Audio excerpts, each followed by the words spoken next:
할렐루야. 오늘도 하나님의 은혜와 평강이 우리 성도님들과 함께 하시기를 바랍니다. 우리를 두렵게 하는 일들로부터 우리를 지키시고 보호하시는 하나님이 오늘도 우리 성도님들의 가정과 기업, 사랑하는 가족들을 눈동자와 같이 지키실 줄로 믿습니다. 오늘 말씀은 로마서 8장 14절 15절인데요. 이 말씀에 보면 우리가 하나님의 아들이라고 말합니다. 성도님들도 그러시겠지만 저 역시도 무척이나 좋아하는 말씀입니다. 죄로 인해 죽을 수밖에 없었던 우리가, 또 세상에 버림받았던 고아와 같던 우리가 하나님의 자녀가 된다는 이 사실은 놀라운 은혜요 축복입니다. 저는 구원을 설명할 때 왕자와 거지의 이야기를 모티브로 해서 설명하는 것을 좋아합니다. 거리에서 하루하루 구걸하며 살던 거지가 어느 날 갑자기 왕궁에 들어가서 왕자로 살게 되었다고 생각해 보십시오. 이것이 구원받은 우리의 이야기와 닮아 있습니다. 이전과는 다른 삶을 살게 된 거지요. 오늘 함께 이 놀라운 구원의 은혜와 우리가 누리는 변화에 대한 이야기를 나누려고 합니다. 그 첫째는 관계의 변화입니다. 하나님의 자녀가 된다는 것은 하나님과 우리 사이의 관계가 달라진다는 것을 의미합니다. 이전에는 하나님과 상관없이 살던 우리였습니다. 하나님이 왕궁에서 살아가시고 우리는 길바닥에 살아가죠. 하나님의 통치와 다스림 같은 것은 나와는 전혀 상관이 없었습니다. 그러나 하나님의 자녀가 된다는 것은 우리가 하나님과 긴밀한 관계를 맺게 되었다는 것을 의미합니다. 하나님이 우리의 아버지가 되시죠. 오늘 말씀에도 아빠, 아버지라고 부르게 되었다고 합니다. 이 말은 관계 용어입니다. 친밀함을 전제로 한 말이죠. 아무런 상관도 없는 아이가 지나가던 사람에게 아버지라고 부를 수는 없는 노릇입니다. 우리는 하나님과 관계를 맺게 됐습니다. 그것은 친밀하고 또한 결코 깨어지지 않을 견고한 관계입니다. 하나님이 우리의 보호자가 되었고 우리의 친권자가 되셨습니다. 이제 우리의 문제는 하나님의 문제처럼 여겨질 것입니다.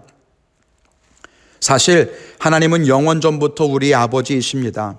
그러나 잃어버린 아들 같았던 우리를 다시 만나게 되면서 비로소 실제적으로 아버지와 아들의 삶이 시작된 거지요. 이렇게 갈라졌던 하나님과 우리가 다시 만나게 된 사건을 화목이라고 앞에서 이야기했습니다. 우리는 하나님과 다시 만나게 됐고 연합하게 됐습니다. 오랫동안 기다리셨던 하나님과 처음 아버지를 만난 우리들이 이제 서로 함께 살아가는 기쁨을 누리게 될 것입니다. 둘째로는 신분의 변화가 생긴다는 겁니다. 하나님의 자녀가 된다는 것은 하나님과 우리 사이의 관계의 변화도 의미하지만 우리 자신의 신분의 변화도 의미합니다. 이제 하나님의 자녀가 되어 왕궁에 입성한 우리는 더 이상 거지가 아닙니다. 우리는 이제 왕자의 신분으로 살게 되었습니다. 이전에는 우리를 우습게 여기던 세상이 우리를 두려워하게 되었습니다. 이전에는 헤어지고 낡은 죄의 옷을 입고 살던 우리가 희고 정결한 의로움의 옷을 입고 살게 됐습니다. 이전에는 우리를 죄인이요 악한 자라고 평가했다면 이제는 우리는 의로운 자요 거룩한 자요 하나님의 자녀라고 부르게 될 것입니다. 신분이 달라지게 된 거죠. 로마서 앞에서 말한 바와 같이 우리는 이제 의인입니다. 죄에 대해서는 죽고 부활의 생명으로 살아가는 존재가 되었습니다. 하나님의 자녀가 되어 이제는 하나님의 권세를 가지고 살아가는 존재가 되었습니다. 그리고 이것은 우리의 힘으로는 얻을 수 없는 복입니다. 오직 하나님의 자녀가 됨으로써 얻게 된 은혜요 축복입니다. 우리 성도님들이 이것을 믿고 하나님의 자녀로서 살 수 있기를 주님의 이름으로 축원을 드립니다.